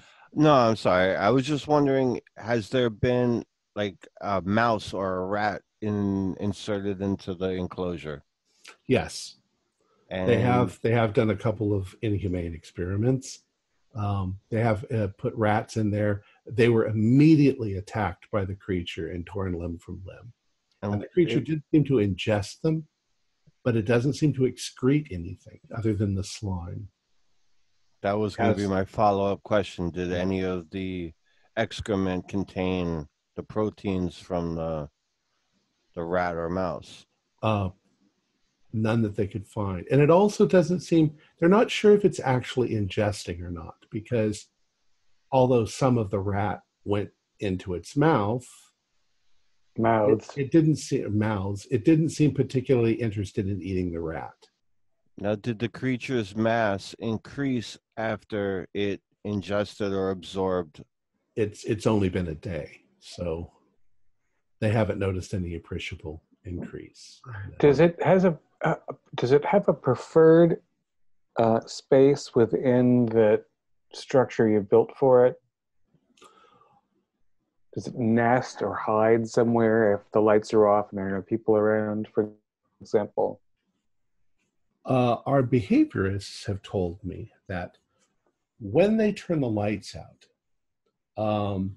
it doesn't seem to have any different behavior than it does when the lights are on. However, when the last person leaves the lab, it suddenly becomes, it sits down. It basically sits down on the ground and becomes immovable. So almost like dormant when no living creatures are. Yeah, on the monitors, they've seen that it just sits there. And it does not in any way address the monitors as a source of electromagnetic energy or whatever. It's not going at the cameras. It really is focused on life. So it's very much unlike life. It's focused on life. It destroys and consumes life, but is not necessarily doing that for food. So basically, we've brought you an example of something that's completely evil and pointless. We're trying to set up, at least they tell me they're trying to set up an experiment tomorrow to where they can get us a good solid sample of some of it. A big sharp cleaver. Well, and some sort of apparatus that they can trap it in so that they can more effectively. Has it been making, I mean, it made a lot of noise when we brought it here. Has it been keening, wailing? It makes continual noise when anybody is around it. Can we set up a recording situation for that? Because there might be a linguistic component. We'll say that they're already recording that. It's recorded on all of the videotapes. In fact, most of the scientists who are studying them have to turn it down because it's extremely irritating. Sounds like nails, like fingernails on a chalkboard. Now I'm wondering, does it react to its own sound or another of its kind? It doesn't. However, the animals that have been placed inside as the experiment had an immediate and terrified reaction to the creature. They tried desperately to get away from it. And how quick is this creature when it attacks? It's pretty fast. It seems highly mobile. Do we have cameras on it as well, for that matter? Yes, there are cameras. I'm wondering whether the external limbs are constant and whether the mouths are constant, or whether they change, because they don't correspond to any body type that I understand. The behaviorists tell me that it does seem to have behaviors, not unlike a squid, in that when it sees its prey, it rushes towards it, but there's like a moment of hesitation when it then juts forward its limbs, grabs the prey, and passes it towards its mouth. Or mouths. Or mouths. They speculate that since there's nothing in here where it can ambush its prey, that they can't really study that, but they think that it might be an ambush predator. It definitely looks like an old tree stump when it's sitting still and just sitting there. In fact, he shows you the video and he says it looks remarkably like an old tree stump. It pulls its legs in, and its arms sort of just take a sudden shape like an old limbs. And it's completely still at this point, correct? Right. It stands completely still when it does that.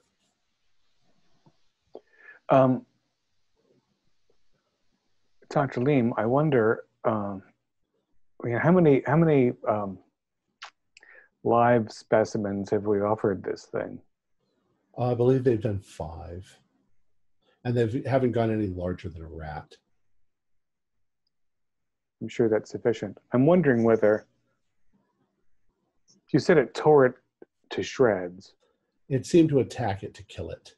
And then ingested the parts, or at least put them in its mouths. So some of them sort of believe that that just sort of happened, that parts of it fell into its mouth and other parts fell out. But are there remnants? Is there a limb left over here in the cage? Or is everything blood, fur, bone? Is it all consumed, or? Well, no, there are bits and pieces of rat in there. There's no way to get to them. And has it eaten the in addition to the things that were given to it experimentally, has it eaten the ground beef, the insect larvae? Yeah, it does seem to eat that. And it does it in a rather strange way. We put it like in what for intents and purposes is a metal dog food dish. And it seems to sort of squat over the top of it and then move so that its mouth is downward, and then it consumes it. It's very strange. One of its mouths. Shows you the videos of this, yeah. Now, are those little mouths maybe weapons, and the other mouth it eats with, is that different from the multiple mouths? It's possible. At this point, we've really learned very little about it. It's only been a day, but the behaviorists are very interested in watching it. They need to do further experiments. The biologists are baffled.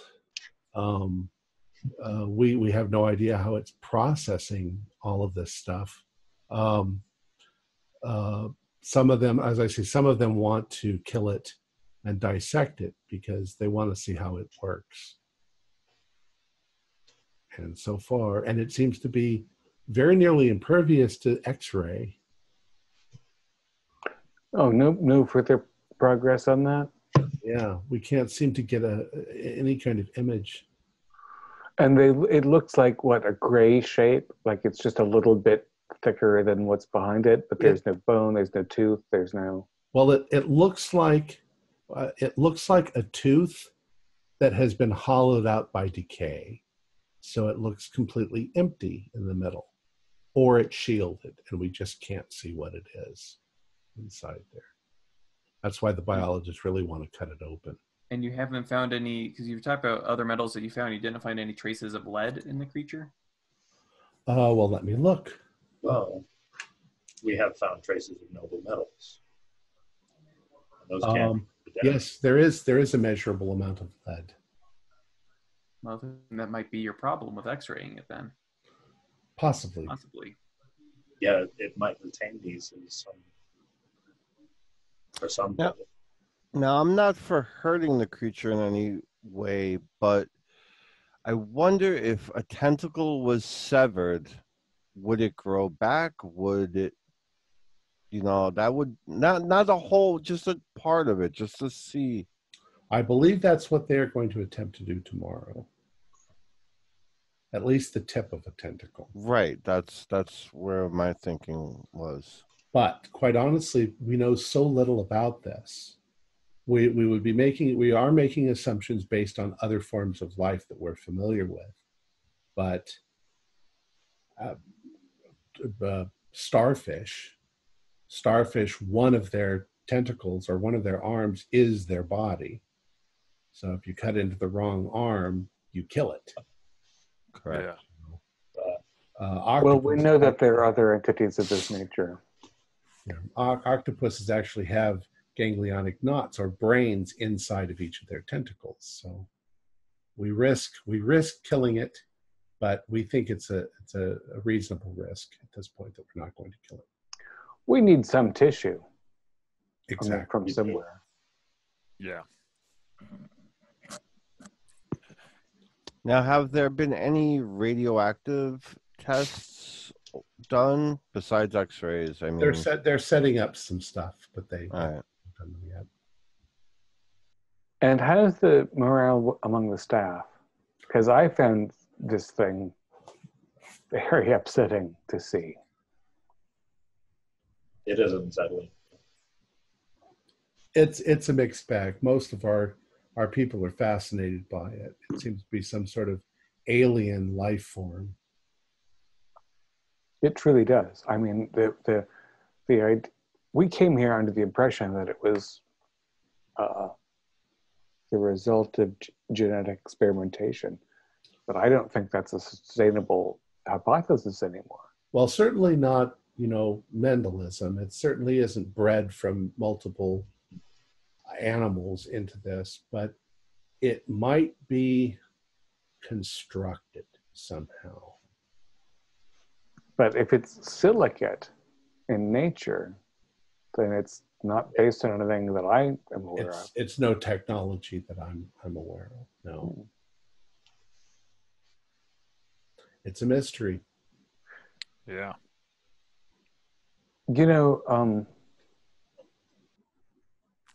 I wonder how deep Jadek's influence goes with government, because this suggests that this is very arguably of non-terrestrial origin, which means we either have to start keeping a huge secret or continue to do so or uncover one. So that's something that we need to investigate with Jadek and company. see, my biggest fear with this is that it gets taken by the government and weaponized. That's my biggest fear. Well, perhaps that's what's going on here. Perhaps they're developing a weapon for the government. That needs to be shut down immediately then. I don't know. absolutely. Oh, sorry. No, go ahead, please. I was just going to say that's absolutely unacceptable. I cannot. I couldn't live with myself if we allowed this to become a weapon. Well, Dr. Lee looks up at the videotape and he says, well, this takes a biological warfare to an entirely different level. Yeah.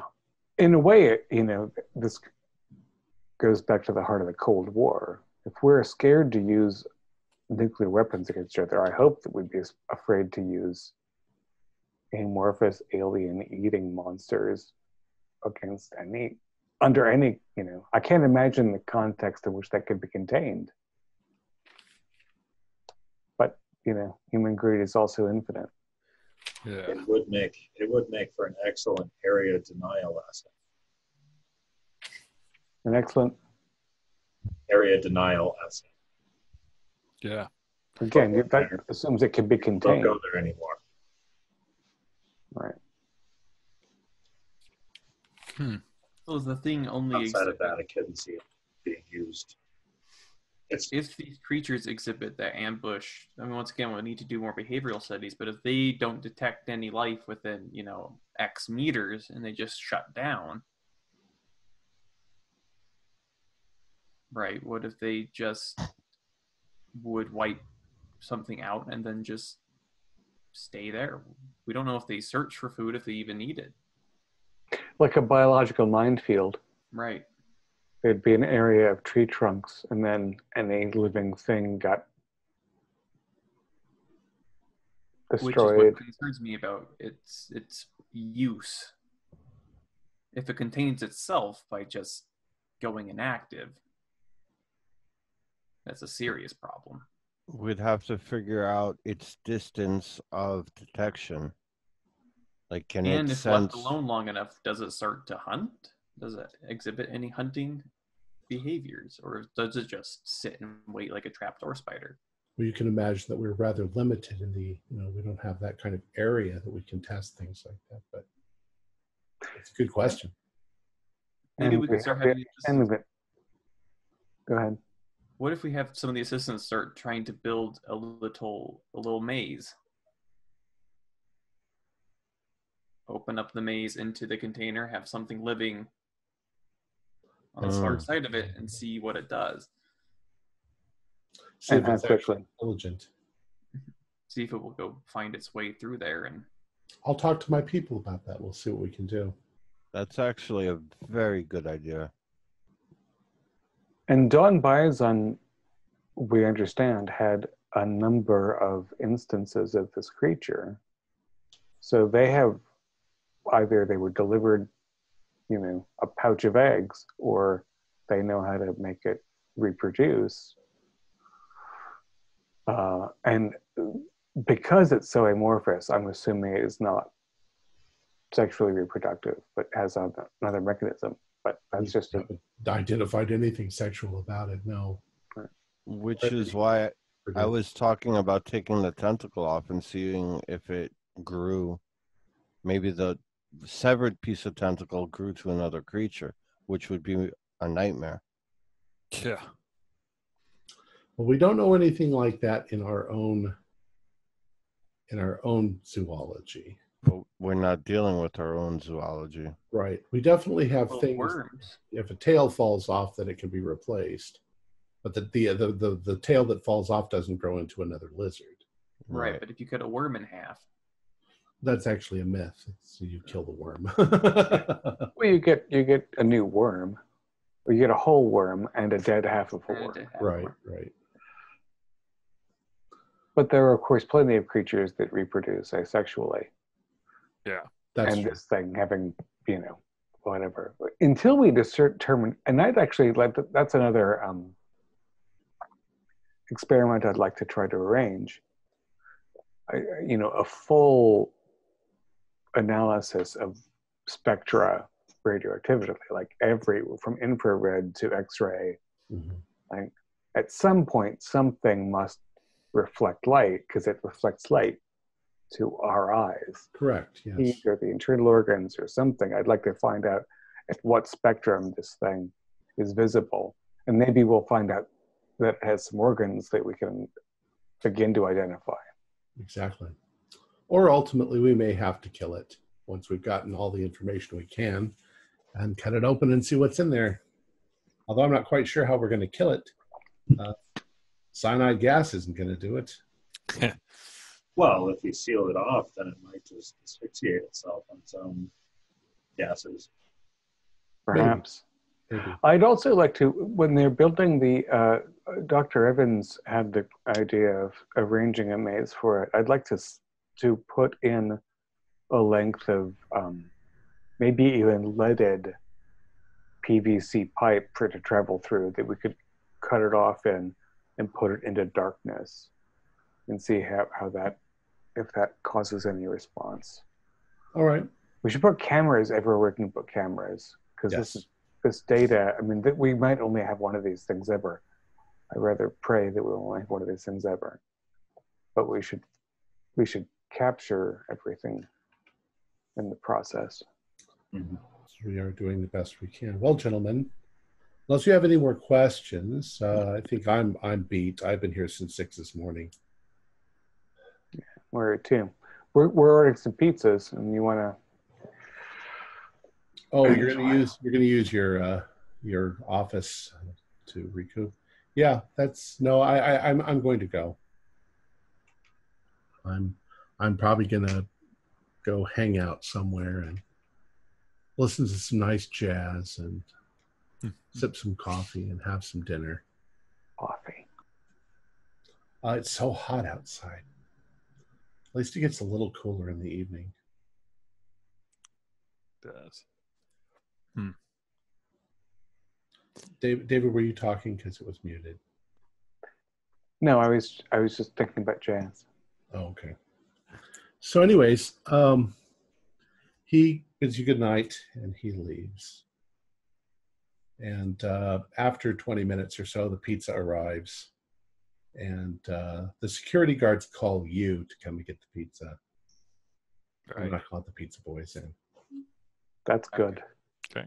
So you're in your office and you are having pizza.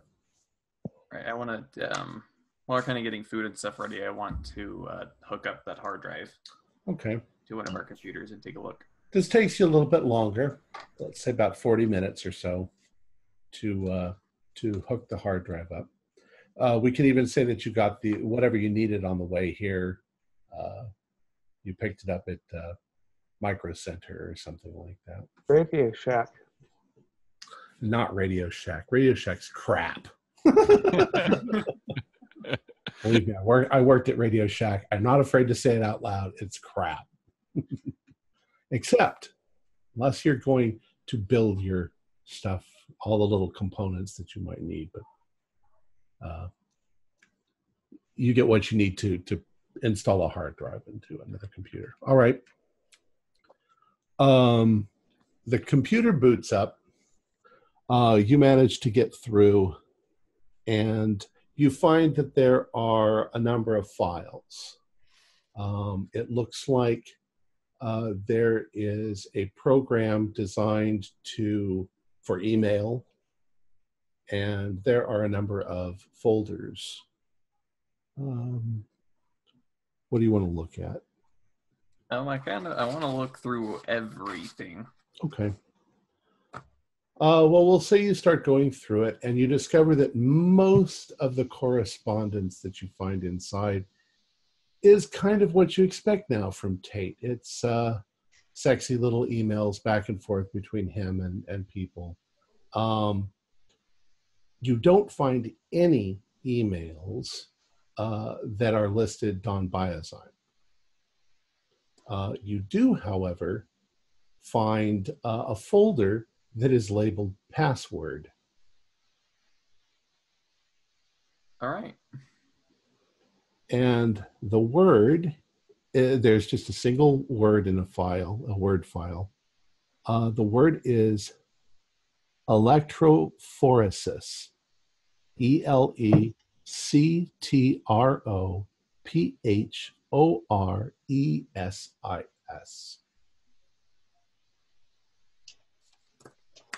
Alrighty then. And I would like you to do a spot hidden. Mm-hmm. 86. Not gonna happen. Okay.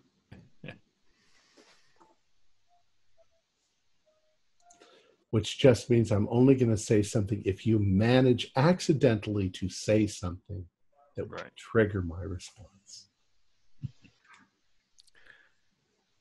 So I'm going to try and look up what electrophoresis means. I mean, I speak Latin. I'm decent with Latin and everything. I don't know if that's a Latin word. Well, that was going to be my next guess for the password. So I'm pretty sure I know what it means. But yeah. Why don't you tell us? Because I'm going to have to look it up right now. Yeah.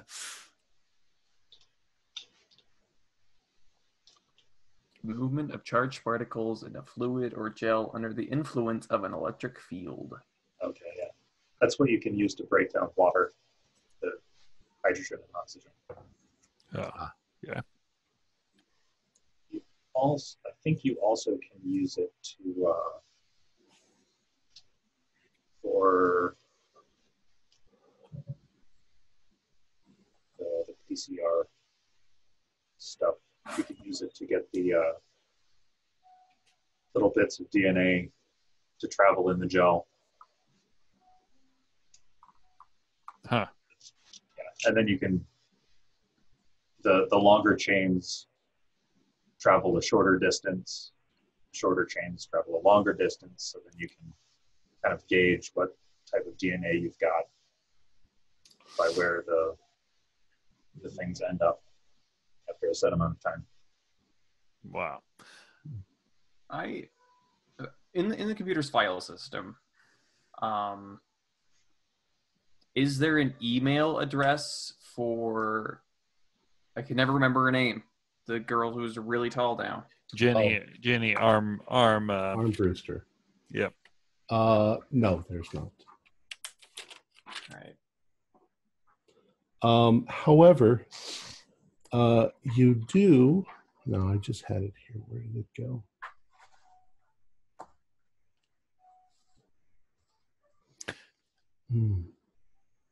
You do find a program that looks like it's a login program that would be used if he had his modem going and he was going to be logging into Dawn Biozyme. Huh. Hacking intensifies. Is there any ask Margaret, have you seen any email of someone that could have initials BOF? That was what was carved into the car. BOF. Yeah, you don't find anybody like that. Okay. However, do a spot hidden for me. This is another spot hidden. There's going to be a few of them. Okay, 54. That's a pass. You're looking through a list of the numbers that he has telephoned. And you realize that you've seen one of them before. It's the one that you called the other day and the person gave you a gruff answer and hung up. And there's a name next to it, Harold Gall.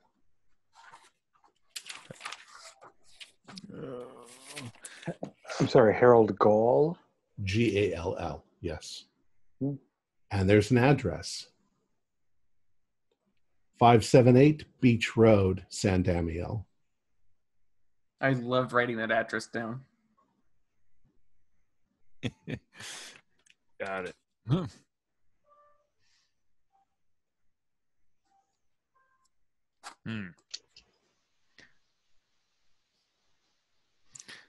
Is there any context for that address or phone number or name in his address book?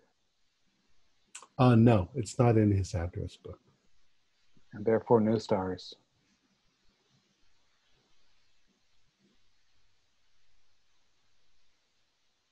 Okay. Then, how close would that get out a map and check and see where it is? Is it close to this place, or is it just somewhere else in the city? It's somewhere else in the city. It looks Okay. like it's in the back area of the city. It's not it's not next to the coast. Oh, very deceptive name. Okay. In a suburb. Right. Okay. Any other moves? Do we have a does this place have like a modem thing like he had at his house? Because we have this login program. Well, I am.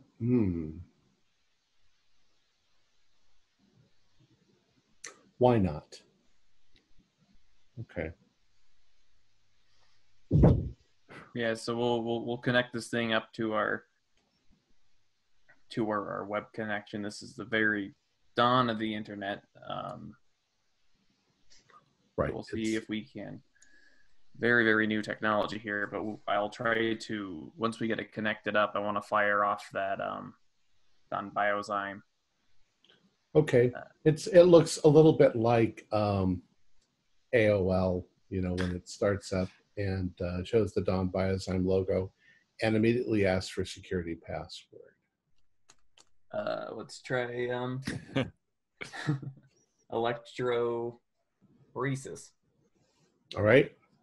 You type that in and it immediately goes in and it opens up his business email, his Don Biozyme email. Oh. Peters. Yes.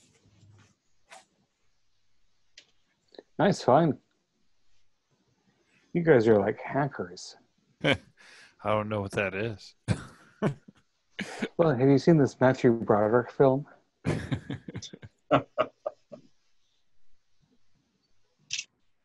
So what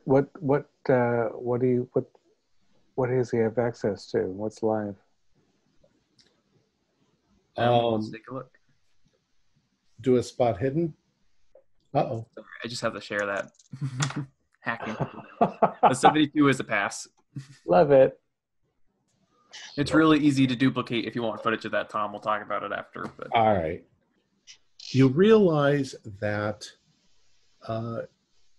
you're only looking at his email, and all of his email seems to be pretty much business email corresponding. Do you have report number 10? Do you have this? We need that. The very last email that he has is from about 8 days ago, and it is, I'm sorry, is it 8 days ago? It's that he's been given 2 weeks notice. I might be wrong on the number of days, but it corresponds with what his journal. Yeah. And there's no correspondence after that. Everything before that seems routine. Okay. Now, they gave him the 2 weeks notice? Yes. I know it seems weird.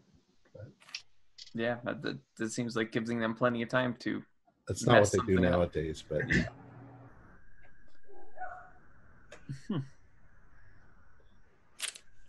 Interesting. Let's assume that he's a biologist and that he has projects working and that they need him to finish up the projects before he has to leave. Right. Whatever. We'll just leave it as the magic of the scenario is so training people to continue the process. After all, he got that award, so at some point he was valuable, as far as they were concerned. Yeah, or somebody's giving him the heads up, like, yeah, you're going to be let go in 2 weeks or something. I don't know. Whatever it is. All right, so what else you got on your magic little machine? Your magic 16-pound rectangle of... Only do 16. Do a computer roll. 24. That's a pass. Almost a hard success, but not quite a hard success. Okay. there's nothing much else in there.